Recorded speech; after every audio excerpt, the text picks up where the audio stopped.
नमस्कार दोस्तों, आप सभी का फिर से एक बार बहुत बहुत स्वागत है मेरे चैनल मिथिका में, जहां मैं आप लोगों को ऐसी नई नई कहानियां सुनाती हूं जो आपने पहले कभी नहीं सुनी होंगी। तो चलिए आज की कहानी शुरू करते हैं। और आज मैं आप लोगों को सुनाने जा रही हूँ कहानी लेवियाथन की। ओल्ड टेस्टामेंट के अनुसार समुद्र की गहराइयों में एक विशाल प्राणी रहता है।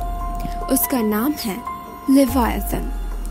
ज्यूस और क्रिश्चियंस के पवित्र ग्रंथ के मुताबिक उन सारे जीवों की तरह जो धरती पर चलते हैं, आसमान में उड़ते हैं या पानी में तैरते हैं, लेवियाथन भी ईश्वर का ही बनाया हुआ जीव है।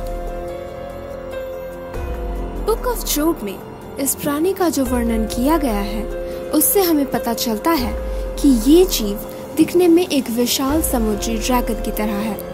उसे एक बार देखने से ही डर से दिल दहल उठता है।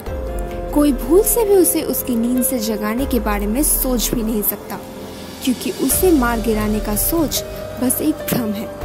उसमें इतनी ताकत है कि जब नींद से जागकर वो समुद्र में चलता था तो विशाल लहरें उठती थी। उसके बड़े बड़े दांत खंजर से भी तेज हैं और उसकी पीठ पर बहुत सारे विशाल नुकीले ढाल हैं जो एक साथ ऐसे जुड़े हुए हैं कि उनके बीच में से हवा भी आर पार नहीं हो सकती।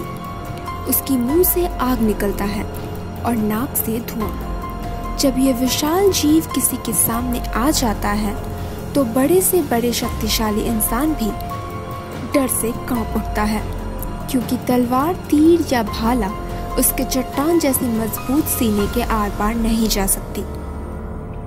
इस दुनिया में ऐसी कोई भी चीज इतनी शक्तिशाली नहीं है जो लेवियाथन का सामना कर सके। पर अगर इतनी भयानक और विशाल जीव का अस्तित्व है तो वो सिर्फ ईश्वर की मर्जी से है, और बाकी जीवों की तरह इसे भी खाना ईश्वर की मर्जी से मिलती है।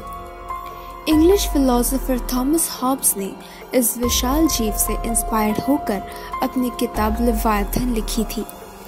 हॉब्स के अनुसार इंसान जब नियम और कानून के दायरे में नहीं रहता तो वो सिर्फ एक दूसरे से झगड़ता रहता है, जिससे बस अराजकता फैलती है।